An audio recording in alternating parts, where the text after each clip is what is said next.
자, 목사님 모십시오. 사랑은 무엇이냐라고 얘기할 때 많은 사람들이 이야기하지만 사랑은 결국에 가서 행동입니다. 행동하지 않는 사랑은 여러분 다 립 서비스예요.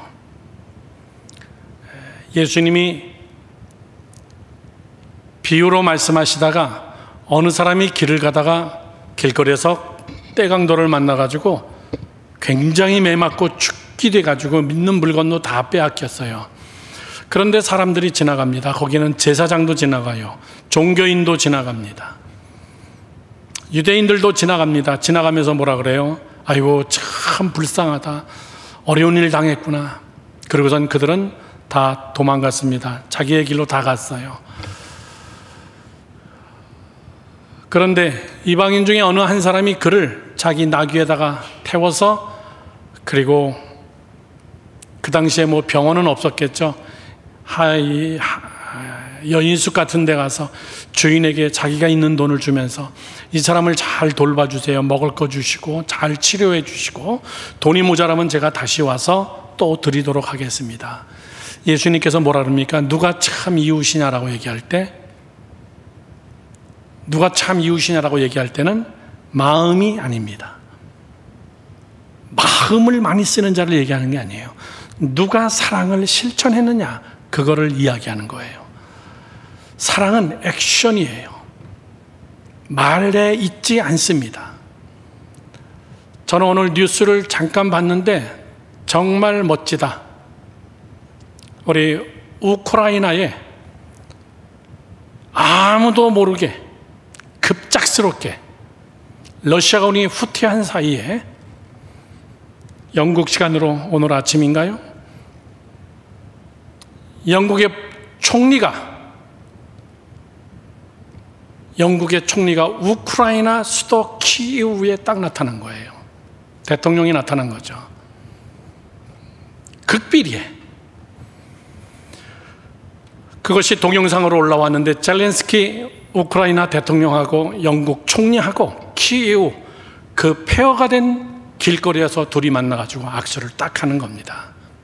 영국의 총리가 젤렌스키 대통령에게 뭐라고 얘기하냐면은, 근대사 전쟁에서 우크라이나 전쟁은 제일 위대한 겁니다.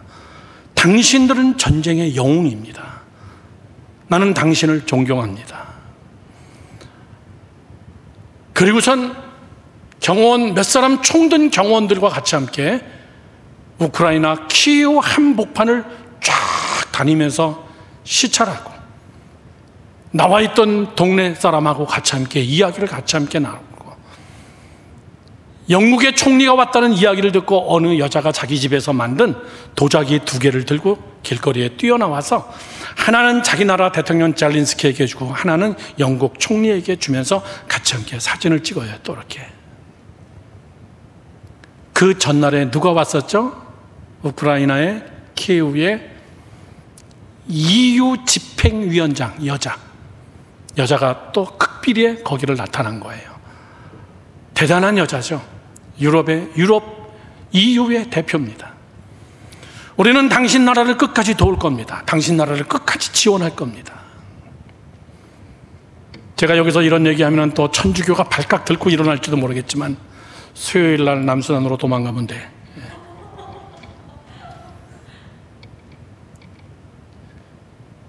저는 늘 그 생각을 했어요. 전쟁이 난다라고 얘기할 때 교황이 키이우에 가서 딱 앉아 있으면요, 전쟁을 못 일으켜요. 폭탄 쏘지 못해요. 미사일 발사하지 못해요. 왜? 거기에 교황이 있는데. 전쟁 난다 할 때 교황이 자기 참모들하고 같이 함께 우크라이나를 한번 방문해서 그 자리에서 서 있었으면은, 여러분, 전 세계 캐톨릭 신자가 얼마인데요? 교황은 하나의 신격 존재인데 그들에게는. 그 사람들은 늘 뭐하러 그러냐면은 러시아를 규탄합니다. 전쟁이 없는 평화를 원합니다. 매일같이 말로만 하지. 여러분, 제가 왜 이 설교를 하냐면은 사랑은 실천이에요. 실천할 때에 신뢰하는 겁니다. 아, 저 사람은 행동으로 옮기는구나. 저 사람은 정말 액션으로 표현을 하는구나. 이번에 우크라이나가 러시아를 저렇게 넉넉하게 물리칠 수 있는 것은 영국에서 보내준 여러분 제블린이라는 단거리 들고 다니는 미사일이죠. 탱크 수십 대를 폭파시켜 버렸어요.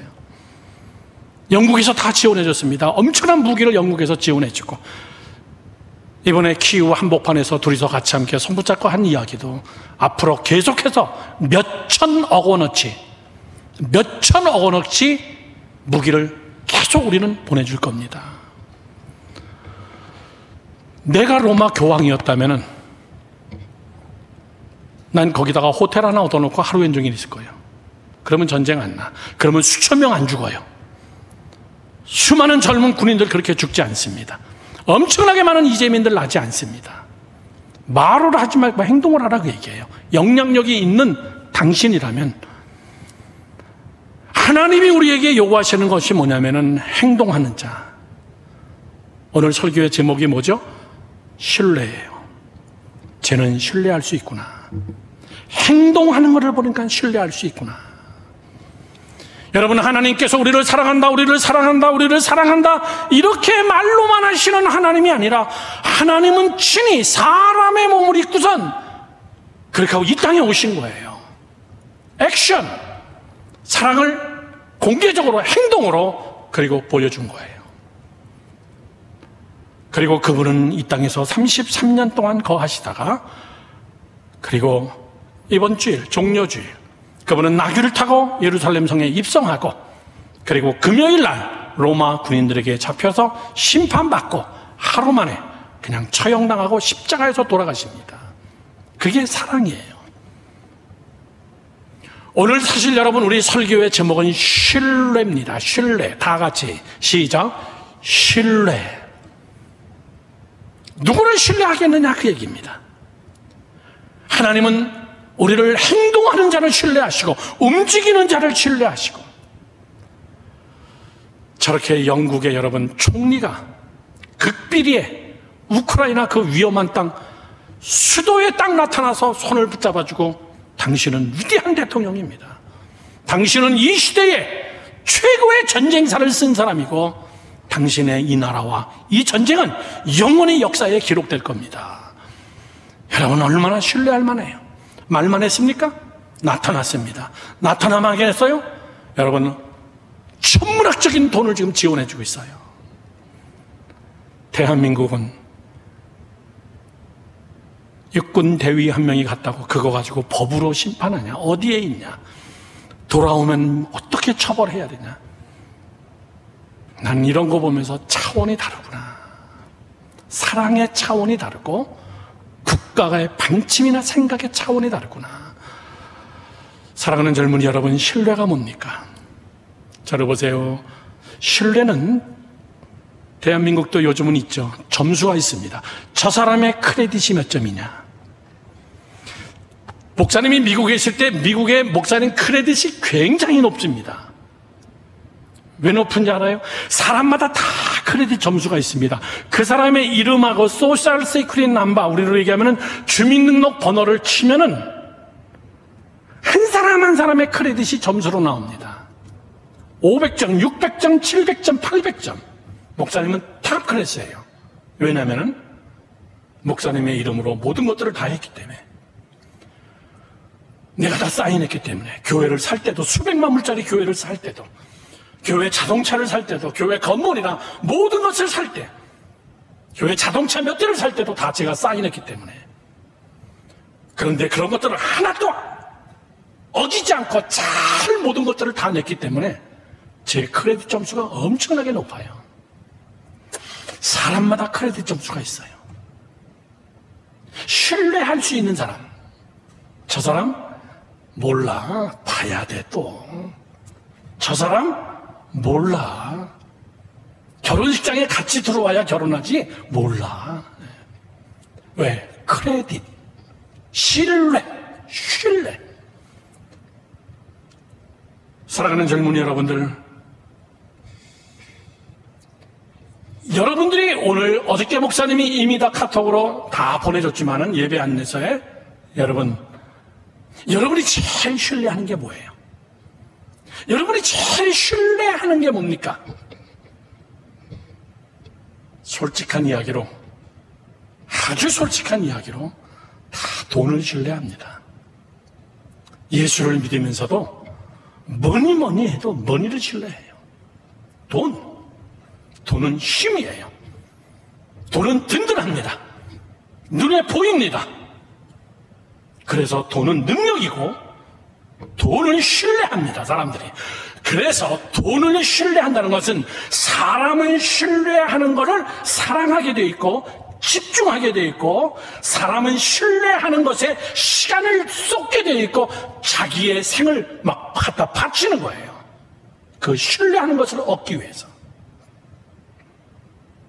그러면 여러분에게 물어봅시다. 여러분, 정말 그렇게 우리가 돈을 신뢰하는데 정말 돈이 여러분 신뢰감이 있을까요? 제일 중요한 상황에서는 돈이 여러분 아무것도 못할 때가 있어요. 어느 때죠? 인격. 저 사람 인격 정말 형편없다. 성질 정말 더럽다. 그거 여러분 돈으로 사가지고 새롭게 고쳐지지가 않아요. 죄의 문제, 여러분 돈 주고 해결 안 됩니다. 교도소 가야 돼요. 죄의 대가를 치러야 됩니다. 더 심각한 거, 여러분 죽음의 문제, 질병의 문제, 여러분 돈으로 안 돼요. 병원에서 치료받을 수는 있습니다. 그러나 그의 생명을, 죽음을 선포받은 사람이 연장시킬 수는 없어요. 그게 돈의 한계입니다. 내가 너 500만 원 줄 테니까, 내가 너 1000만 원 줄 테니까, 내가 억을 줄 테니까 너 나 대신 입원 좀 해줄래? 그게 안 되는 거예요. 신뢰할 만한 게 못 돼요. 그러면 여러분, 사람을 신뢰할까요? 사람? 목사님 보세요. 여러분 정말 신뢰하는 사람이 누구예요? 여러분이 제일 신뢰하는 사람이 누굽니까? 우리는 맨 처음에 부모부터 시작해요. 내 엄마, 아빠. 그냥 부르기만 하면은 뭐든지 다 해주니까. 그러니까 엄마, 아빠가 내 눈에서 안 보이면 불안해서 애들이 막 우는 거예요. 왜? 신뢰하기 때문에. 그런데 조금 커봐. 엄마, 아빠가 잔소리하기 시작하는데 신뢰를 못하겠어. 막 거짓말하고 때로는.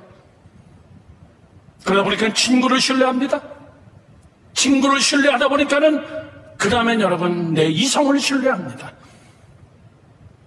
정말 사랑하는 것 같아요. 내 인생을 다 맡겨도 괜찮을 것 같아요. 정말 저 사람이라면 신뢰할 만하다. 우리 결혼하자. 근데 수없이 많은 사람이 여러분 깨져요. 그 신뢰가 사람에게 있지 않다, 그 얘기예요. 시편 41편 9절 말씀이 이렇게 써 있습니다. 시편 기자가 말하기를, 내가 신뢰하여 내 떡을 나눠 먹던 나의 가까운 친구도 나를 대적하여 그의 발꿈치를 들었나이다. 여러분, 시편 기자가 하나님을 잘 신뢰하던 근데도 내 떡을 나눠 먹던, 내가 도와줬던 사람이에요. 내가 먹을 걸 대줬어. 어려울 때 내가 모든 걸 다 해줬어. 근데 그 사람이 칼을 뽑아가지고 나를 대적한다는 거예요. 이것이 사람 신뢰 못하는 거예요. 여러분, 저를 보세요. 목사님의 솔직한 마음이니까 여러분 시험 들지 마십시오. 나는 여러분을 사랑하지 신뢰하지는 않습니다. 나는 여러분을 끝까지 사랑하지 신뢰하지는 않아요. 여러분도 저를 향해서 그래야 돼요. 여러분 저를 사랑하지만은 저를 너무나 신뢰하지는 마요. 나도 못하는 건 못해. 그냥 최선을 다할 뿐이에요. 사람은 신뢰의 대상이 안 돼요. 그냥 사랑하는 걸로 끝내버려야 됩니다. 잠언 3장 5절 말씀은 이렇게 써 있습니다. 너는 마음을 다하여 여호와를 신뢰하고 내 명철을 의지하지 마라. 네가 신뢰하는 것은 너 자신이지, 네가 제일 똑똑하다고 생각하지, 네가 판단하는 판단이 제일 맞다고 생각하지, 너 그래서 어른들의 충고를 안 듣지, 너 다른 사람 이야기 잘 안 듣지, 누가 너를 지적하면 너 막 짜증내고 스트레스 받고 막 욕하지, 네가 제일 잘난 것 같지. 웃기지 마라 그 얘기예요. 너가 너를 신뢰하지 마라 그 얘기예요. 시편 118편 8절 말씀을 이렇게 씁니다. 여호와께 피하는 것이 사람을 신뢰하는 것보다 낫도다. 사람 신뢰하지 마라. 여러분, 다윗이 사울을 얼마나 많이 도왔어요. 제일 위급할 때 얼마나 많이 도왔습니까? 그런데 다윗을 13년 동안 쫓아다니면서 죽이려는 사람이 사울이에요. 야, 저 사람 저러면 안 되지. 여러분, 사람들은 잘 들으세요. 신뢰를 할 것이 없기 때문에, 신뢰가 안 되기 때문에 사람들은 신뢰의 대상을, 신뢰할 수 있는 믿음의 대상을 사람들이 막 찾기 시작하는 거예요. 그게 뭡니까? 자기들이 신을 만드는 거예요. 그리고 거기다가 여러분 절을 하는 거예요. 산동네 사는 사람은 산을 신으로 신뢰하는 거예요. 바다에 사는 사람들은 바다에서 먹고 살아야 되기 때문에 바다를 신뢰하는 거예요. 큰 바위를 신뢰하고 큰 고목나무를 신뢰하고 그것을 우리가 뭐라 그럽니까? 우상이라고 얘기하는 거예요. 우상. 자기가 만든 거예요. 자, 조금 더 깊이 있게 들어갑니다. 그러면 사람들은 왜 신을 만들까요? 사람들은 왜 종교를 만들까요? 이유는 하나입니다. 사람은 태어날 때부터 무엇인가를 믿고 기대고 신뢰하고 싶은 마음이 사람 마음속에 있어요. 눈에 보이는 사람 가지고는 안 돼요. 너도 사람이고 나도 사람이고. 그래서 사람을 사람이 신뢰하지 못하기 때문에 사람은 사람이 아닌 something, 그 무엇을 신뢰하고 싶은 거예요. 그 본질적인 이유가 뭡니까? 사람은 연약하다는 거예요. 사람은 부족하다는 거예요. 내가 안 된다는 거예요. 그걸 알면서 찾은 것이 사람들은 종교를 만드는 겁니다. 목사님이 네팔하고 인도 선교사님 수련회 갔는데 선교사님들이 강의 마치고 집회 마치고 저를 관광을 시켜주는데 그냥 호텔에 가만히 있고 싶더라고. 개들이 꽃다발을 차고 다녀. 개들이 꽃다발. 저게는 뭐예요? 그랬더니 오늘 개의 신의 날입니다 그러더라고. 개를 신으로 생각하는 날이에요. 그 나라에 갔더니 신이 아닌 게 없어. 집에 있는 고양이도 몇 월 며칠 날은 그날이 고양이의 신의 날이고, 길거리에 나가봤더니 엄청나게 많은 원숭이들이 있는데 절대 작지 않아요. 원숭이도 다 신으로 생각하기 때문에. 원숭이 신. 인도 갔더니 여러분 난리가 아닙니다. 길거리에 얼마나 많은 소들이 있어요. 지나갈 때까지 기다려야 돼. 맘 같아서는 트럭 끌고 와서 몇 대 가져가서 몇 마리 가져가서 포식하면 딱 좋겠구만. 그게 신이에요. 어리석죠? 한량없이 어리석습니다. 인간의 한계 때문에 그렇습니다. 자, 본론으로 들어갑니다. 여러분 잘 들으십시오. 우리가 예수를 신뢰해야 되는 것이 뭐냐 그 얘기예요. 우리가 왜 예수를 신뢰해야 되냐? 예수를 믿습니다. 이런 막연한 여러분 이야기 말고 정말 우리가 예수를 신뢰하고 예수밖에는 없다라고 우리가 고백해야 되는 예수 안에 있는 3대 약속이 있습니다. 나는 여러분들이 예수를 좀 더 디테일하게 믿었으면 좋겠어요. 예수를 좀 더 여러분 자세하게 구체적으로 신뢰했으면 좋겠어요. 오늘 특별히 고난주간을 맞이하여서 예수님의 무엇, 예수님이 2000년 전에 이 땅에 오셨냐 안 오셨냐, 유물론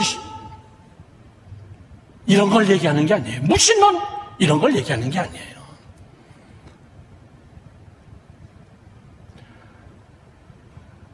이번 주 수요일 날 남수단 다녀와서 곧바로 한두 주 있다가 다시 이스라엘로 들어가려고 그래요. 성지순례를 꼭 제 손으로 완성시키고 싶어요. 이유는 하나입니다. 예수 그리스도 그분이 이 땅에 왔다는 걸 보여주고 싶어요. 여기서 죽었다는 걸 보여주고 싶어요. 여기서 그분이 하늘나라로 승천했다는 걸 보여주고 싶어요, 여러분들에게. 그리고 그분은 분명히 다시 오신다는 거. 즉 기독교는 역사지 종교가 아니다, 그 얘기예요. 사람이 만든 종교가 아니라 그분이 먼저 찾아오신 거예요. 그러면 우리가 예수를 믿는다는 것이 무엇이냐라고 얘기할 때는 그분이 2000년 전에 왔냐 안 왔냐, 진짜냐 아니냐, 이따위 얘기하자는 게 아니에요. 우리가 정말로 예수를 신뢰하는 세 가지. 첫 번째입니다. 첫 번째, 그의 피예요. 피. 예수님이 흘리신 피를 통한 구원의 능력이 그 안에 있기 때문에. 피. 저를 보세요. 예수님이 흘리신 피를 믿어라, 그 얘기예요. 예수님이 어디서 설교하시다가 잠깐 다쳐가지고 흘린 그런 피를 이야기하는 게 아니라 십자가에서 우리를 위하여 친히 못 박혀 죽으시고 흘리신 그 피, 그 피를 너희들이 믿고 신뢰하라. 그 피, 그 피가 뭐냐? 왜 이렇게 하나님은 피를 강조하나? 창세기 9장 5절 말씀은 이렇게 얘기합니다.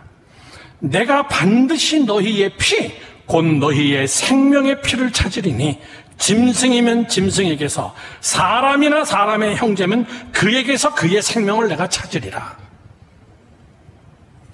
여러분, 우리나라 말에 그런 말이 있습니다. 총을 쏘는 자는 총으로 망해요.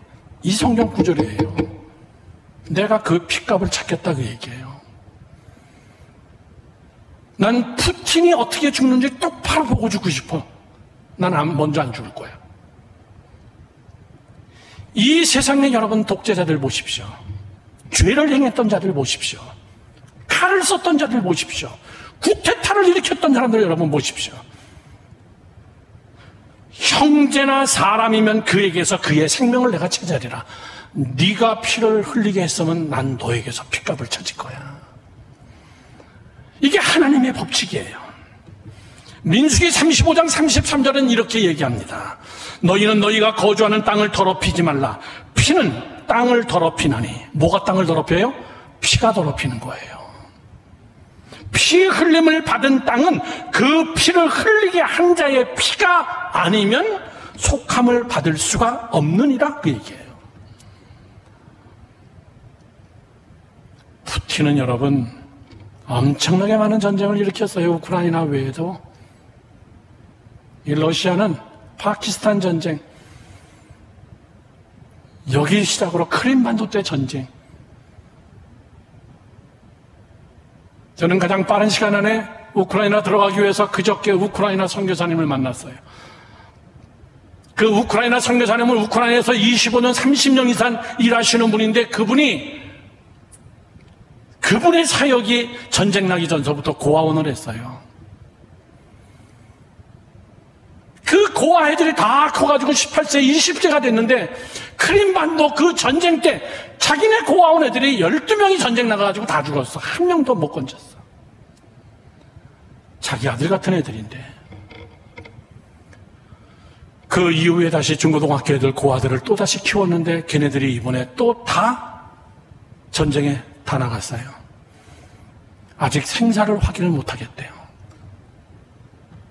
여러분, 잘 들으세요. 성경은 반드시 우리에게 얘기합니다.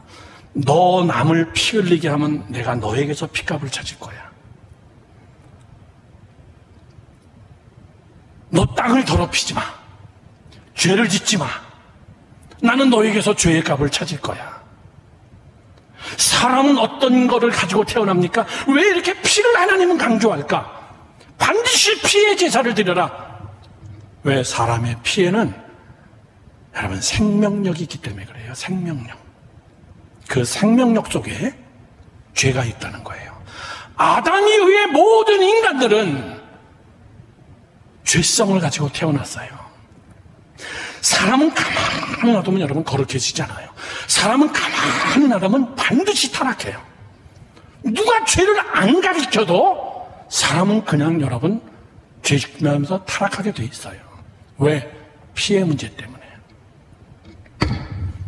그래서 우리 하나님께서 친히 독생자 아들 예수 그리스도를 이 땅에 내려보내서 이 더럽혀진 이 땅에 모든 인간들의 죄, 그 피, 그것을 단번에 씻기기 위하여서 예수 그리스도 그분이 십자가에서 한 번에 죽으신 거예요. 그러면 예수 그리스도 그분이 오시기 전에는요, 여러분 알죠? 구약시대는 다 양을 잡았어요. 소를 잡았습니다. 머리를 자르고 팔다리를 자르고 배를 갈라서 오장육부를 다 꺼내고 그렇게 하고 불판 위에 올려놓고 다 태우고 그리고 피를 뿌리면서 그래야만이 내 죄가 산다고 얘기해요. 제가 한번 여러분에게 리얼하게 그렇게 할 수 있는 기회가 있을지 모르겠지만은 구약시대 때 어떻게 제사를 드렸나 한번 보여주고 싶어요. 양을 끌고 옵니다.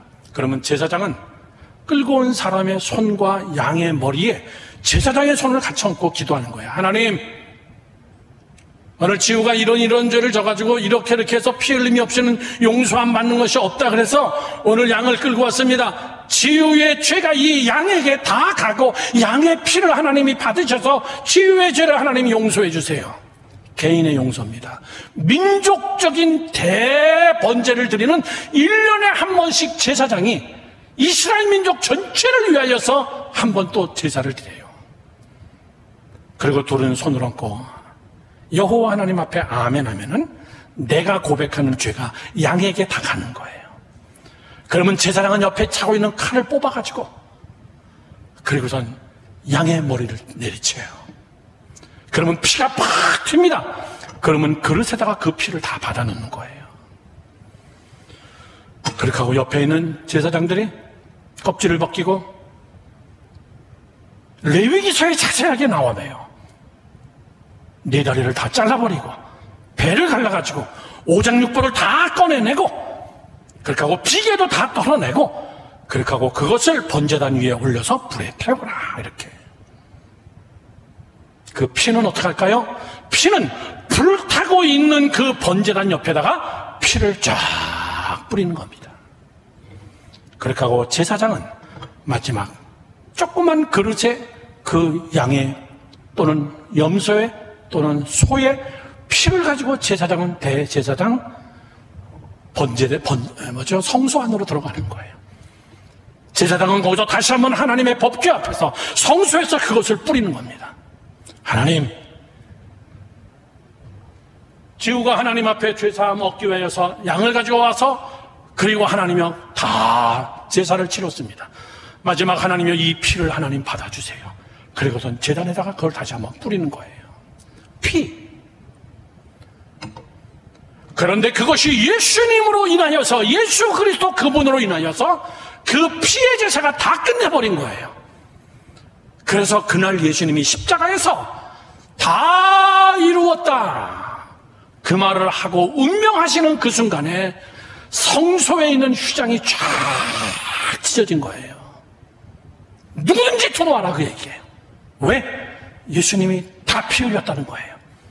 이제 이렇게 번거로운 동물의 피의 제사를 드리지 마라. 그분이 한 번에 다 피 흘렸다. 너희의 죄가 다 깨끗해졌다. 그분이 다 화목하게 했다. 너희는 예수를 믿는 그 피의 능력, 아멘 하시기 바랍니다. 그거를 신뢰하는 거야. 그거를요.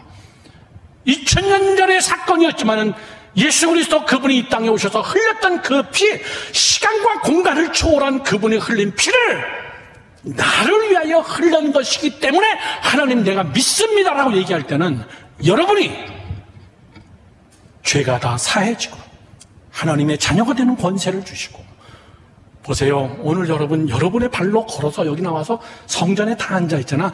예전 같았으면 어림없어. 들어올 수 있는 자격이 안 돼요. 그런데 예수 그리스도 그분이 다 피 흘렸기 때문에 우리는 우리의 죄를 친히 담당하신 예수 그리스도의 이름으로 담대하게 여러분이 걸어 나와서 여러분이 마음대로 기도하면서 그 피의 값으로 여러분들이 용서함을 받고 죄사함을 받고 천국의 자녀가 되는 거 믿으시면 아멘. 믿으시면 아멘. 우리가 그걸 신뢰하는 거예요. 그걸. 예수의 피를 우리가 신뢰하는 겁니다. 용서함이 있는 피. 그 피는 뭐와 똑같아요? 구약시대 때 이스라엘 백성들이 마지막 출애굽하기 바로 전날 너희는 너희 식구들대로 모여라. 그리고 양을 잡아라. 양을 잡아서 그 피를 너희들 문설주에다가 발라라. 그러면 죄가 넘어가. 죽음이 넘어간다. 장자의 죽음이 다 넘어간다. 그 사건이 먼 훗날의 로마 땅에서, 예루살렘 땅에서 예수님의 피의 사건과 똑같은 것을 예수님이 재현한 거예요. 사랑하는 젊은이 여러분들, 예수의 피를 신뢰하기를 주님의 이름으로 축원합니다. 예수의 피를 신뢰하는 거예요. 두 번째, 우리가 신뢰해야 될 예수의 신뢰라는 것은 뭐냐라고 얘기할 때는 두 번째는 불입니다. 불, fire, 불이에요. 불이라는 것은 예수 그리스도의 영인 성령을 이야기하는 거예요.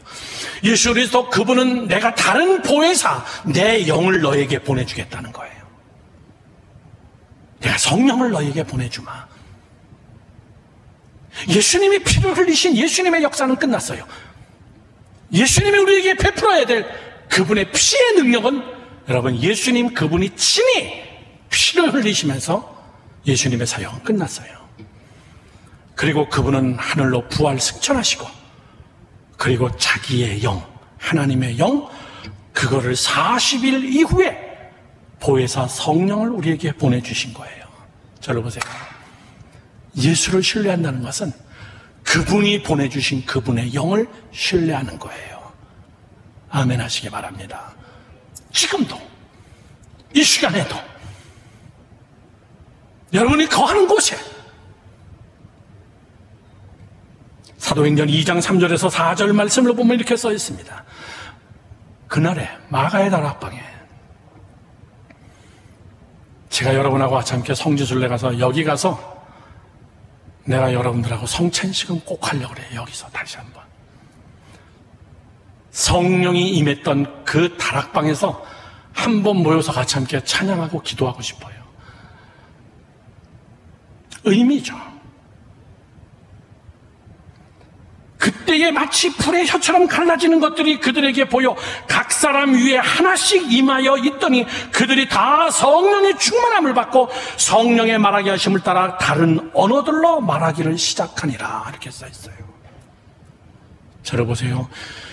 예수를 믿는다는 것은 뭐냐? 예수를 신뢰한다는 것이 뭐냐? 나는 성령을 신뢰한다, 그 얘기예요. 그분이 육신이 흘리신 피, 그리고 그분의 영, 지금도 부르짖는 자에게 그 영을 우리에게 부어주시는 그 영을 내가 신뢰한다, 그 얘기예요. 젊은이 여러분, 성령은 받아도 되고 안 받아도 되고 문제가 아니야.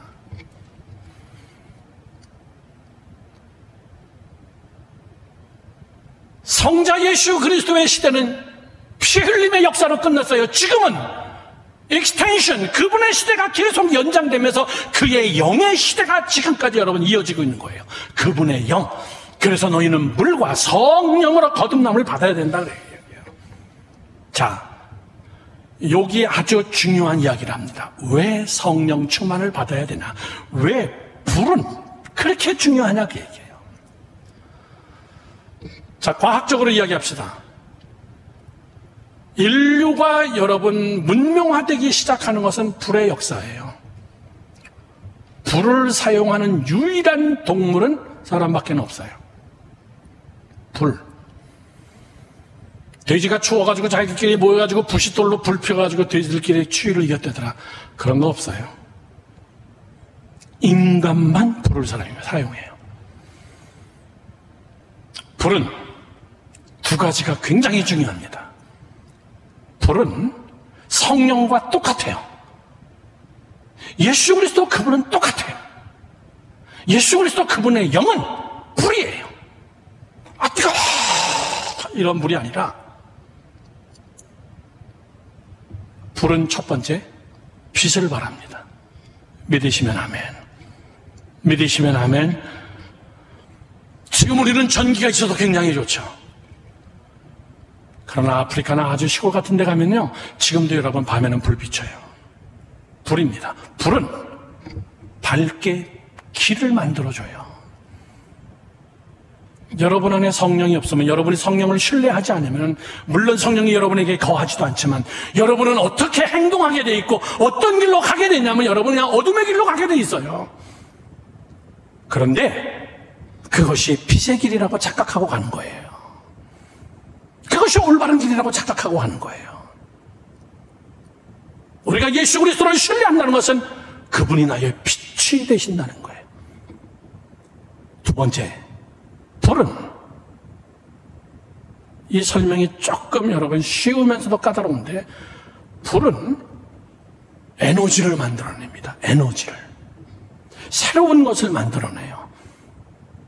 불 그 자체보다 더 중요한 것은 뭐냐면 불을 통하여서 썸씽을 만들어내는 거예요. 여기 물을, 이거를 끓일 수 있는 방법은 다른 거 아무것도 없어요. 불입니다. 에너지가 있어야 돼요. 에너지가 있어서 이게 끓어야 여기다가 우리가 요리를 해서 먹을 수 있어요. 그렇지 않고 그냥 먹는다면 여러분 배탈 나요. 불은 얼마나 뜨거우면 여러분 쇠를 녹여서 그 녹인 쇠를 가지고 조형물을 만들어서 여러분 건축물을 지을 수가 있는 거예요.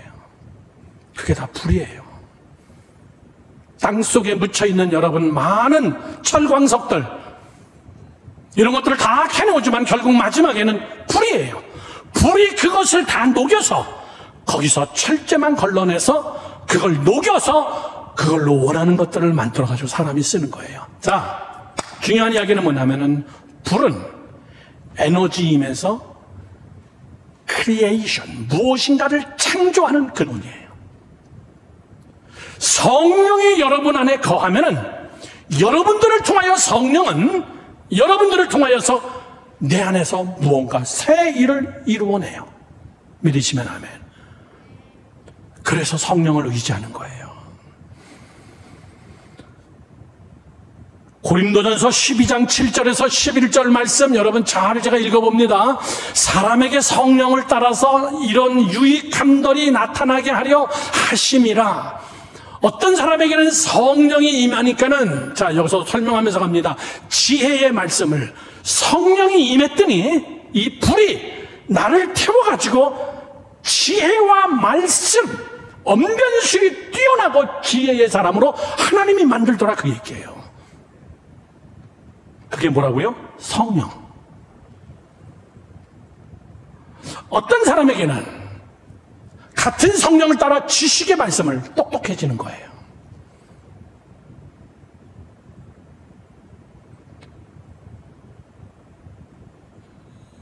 예수말까 청년들이 미국에 왔을 때 제가 워싱턴을 데리고 갔는데 그때는 그 박물관이 없었어요. 워싱턴은 계속해서 지금도 박물관을 만들고 있습니다. 바이블 뮤지엄을 만든 지가 몇 년 안 됐어요.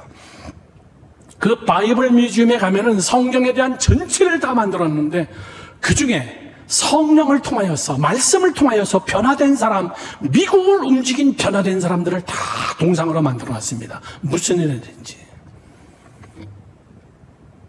그 중에 카보라는 사람이 있습니다. 흑인. 이 사람은 땅콩 박사예요. 그 사람이 시간이 없으니까 인류 최초로 땅콩 가지고 땅콩 버터를 만든 사람이에요. 땅콩으로 화장품을 만든 사람입니다. 땅콩으로 비누를 만든 사람이에요. 땅콩이 너무나 많아가지고 어디 쓸모가 없을 때 이걸 정말 다 갈아서 엎어버려야 되나. 남부에 땅콩밭이 얼마나 많아요. 조지 워싱턴 카버는 하나님 앞에 그 바닥에 앉아서 눈물로 하나님 앞에 기도해요. 하나님, 이놈의 땅콩 너무나 잘된 것도 참 좋지만은 너무나 잘된 것이 이게 저주네요. 한국 같으면 어떻게 해요? 다 트랙터로 갈아엎어버리지. 인건비도 안 나온다는데. 조지 워싱턴 카버는 하나님이 성령이 임하여서 성령의 불이 임한 거죠. 그에게 지혜와 지식이 생기면서 하나님의 음성을 들어요. 조지 워싱턴 카버야, 네 사무실 들어가서 네 전공대로 땅콩 가지고 연구하게 합니다. 하나님이. 그 땅콩 가지고 연구해서 처음으로 만든 게 그 누런 땅콩 버터를 만든 거예요. 전 세계 사람들이 다 먹잖아요. 그걸로 여성 화장품을 만들었어요. 그걸로 약을 만들었습니다. 대단한 발견이었어요. 미국 백악관, 미국 국회의사당에서 조지 워싱턴 카버를 특별 강연자로 초청을 했습니다. 조지 워싱턴 카버는 국회의원들 앞에서 그 땅콩을 가지고 강연하기 시작했어요. 이 모든 것을 가능하게 한 것은 성령님이십니다. 바로 저 말씀이에요. 어떤 사람에게는 같은 성령을 따라서 지식의 말씀을 하나님이 주시고, 9절 말씀에는 다른 사람에게는 같은 성령으로 말미암아 믿음을 주시고, 믿음도 여러분 성령이 주시는 거예요. 어떤 사람에게는 한 성령으로 병 고치는 은사를, 신유의 역사를 주시고, 어떤 사람에게는 능력 행함을, 어떤 사람에게는 예언함을, 어떤 사람에게는 영분별함을, 다른 사람에게는 각종 방언의 말함을, 어떤 사람에게는 방언의 통역을 주셨다. 11절 마지막, 이 모든 일은 같은 한 성령이 행하사 그의 뜻대로 각 사람에게 나누어 주는 것이니라. 들어보세요. 세상에서 제일 미련한 사람은 여러분 성령 달라고만 기도하고 끝나는 사람이에요. 그 성령으로 무엇을 해야 될 것인가 그 얘기죠. 그 성령으로 어떤 일을 해야 되냐, 그 성령으로 창의적인 어떤 일을 내가 해야 될 것인가. 우리는 그 성령이 여러분 왜 필요한데요? 여러분이 왜 성령을 받아야 되는데요? 성령이 내게 들어오면은 그분이 내 안에서 일을 하시기 때문에 나를 변화시키시고, 내게 꿈을 주시고, 비전을 주시고, 지혜를 주시고, 지식을 주시고, 병 고치는 은사를 주시고, 방언을 하게 하고, 기도를 하게 하고, 믿음의 역사를 하게 하고. 성령이 그냥 성령 혼자 내가 성령만 많이 받고 있는 것이 끝이 아니다 그 얘기예요. 여러분, 그래서 우리는 들어보세요, 성령을 신뢰해야 돼요. 성령이 임하면 된다. 믿으시면 아멘. 성령이 임하면 가능하다. 그래서 나는 성령을 신뢰한다. 목사님이 여러분에게 카톡으로 보냈지만 이번 수요일날 남수단 출발하면서 나는 평생 사역하면서 기도해 주세요 라고 얘기할 때 1번 기도는 뭐냐면 성령 충만하게 하옵소서. 하나님, 내 안에 성령 충만하게 해주세요. 나는 우리 교회에서 헌금할 때도 헌금 봉투에다가 거기 기도 제목란이 있는데 거기에 안찬민, 안찬이, 양윤경 그 이름을 적어본 적 한 번도 없어요. 나는 거기에 적는 것은 딱 하나입니다. 평생 성령 충만하게 하셔서, 성령 충만하게 하셔서. 성령 충만하면 여러분 지혜도, 지식도, 병고침도, 담대함도, 믿음도, 하나님과 함께 교통함도 모든 것이 되기 때문에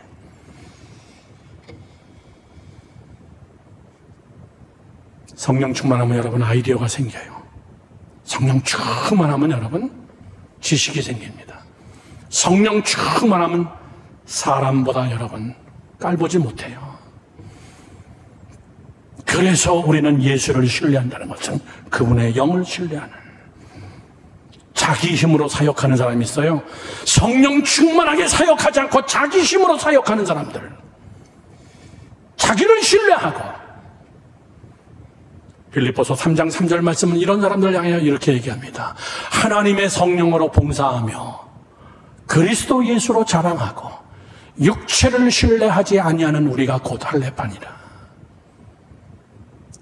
다시, 하나님의 성령으로 봉사해라. 너가 봉사할 때 하나님의 영이 나타나게 하라. 여러분 교사를 할 때, 여러분이 찬양단을 할 때, 여러분이 목자를 할 때, 여러분의 인간적인 것이 나타나는 게 아니라 성령이 나타나게 하라. 성령이 주시는 힘으로 하게 하라. 성령의 힘으로 안 하면요, 내 형편대로 하는 거예요. 되면 하는 거고 못하면 못하는 거고, 시간 있으면 하는 거고 못하면 못하는 거고. 그건 그가 육체를 따라서 하기 때문에 그래요. 오늘 아침에 우리 집사람이 그런 얘기를 해요. 나는 꼭 그래요. 다 준비해놓고 가방 싸기에 3일 되면 이상하게 가기 싫어. 아주 그냥이 아니라 아주 가기 싫어.